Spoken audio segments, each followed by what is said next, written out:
Hello, my name is Donovan Jones, and I'm a marketing and MIS major here at Penn State Barron, and also I'm a basketball enthusiast.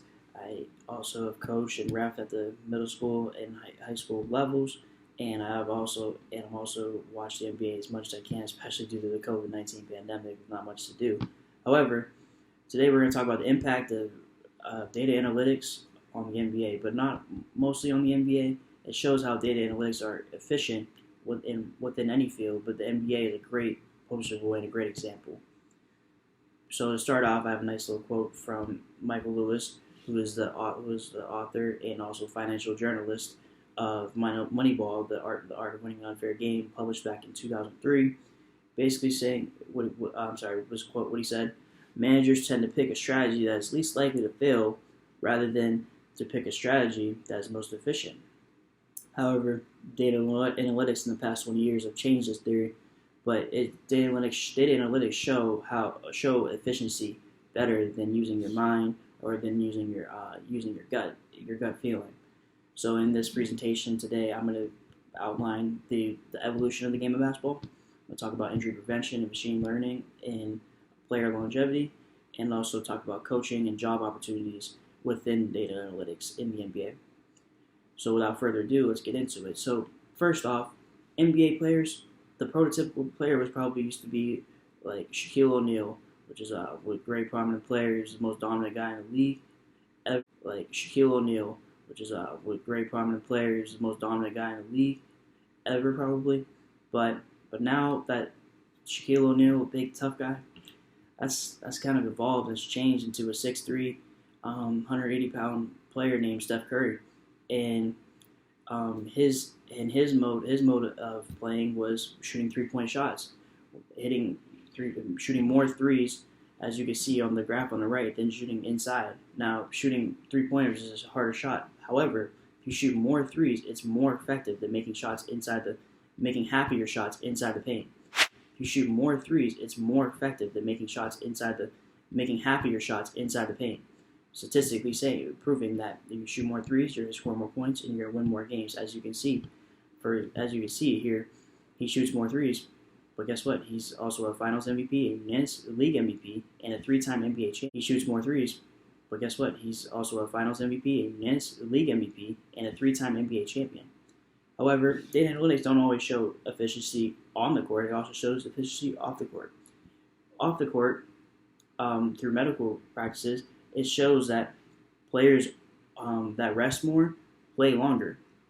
And so, since this is true, players have been doing this thing called load management, where you don't play back-to-back games in order to preserve the athlete.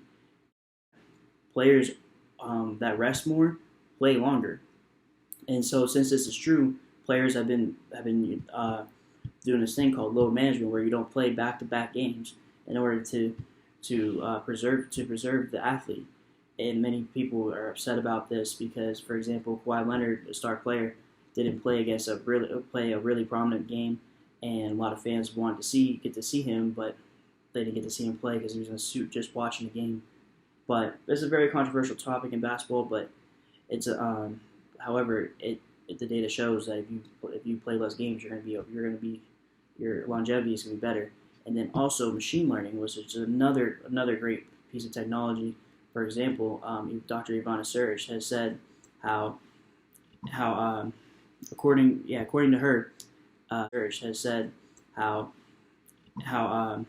according to her, Dr.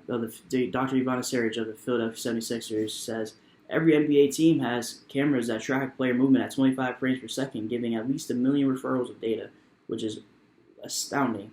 But this gives medical professionals the ability to see how players play and their tendencies in order to especially break the bad habits like landing on your left leg too much and causing injuries to your left knee.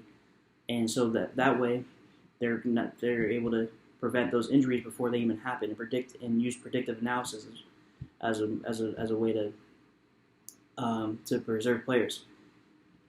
Also, furthermore, Dr. Ivana Suric's data analysis has proven a great investment for Dr. Ivana Suric's data analysis has proven a great investment for for the NBA for mostly the NBA Sixers. I'm sorry, the 76ers, because at one point there at 2017 when she got hired, they were worth 800 million. Now they're worth $2 billion, and ever since she was hired three years ago.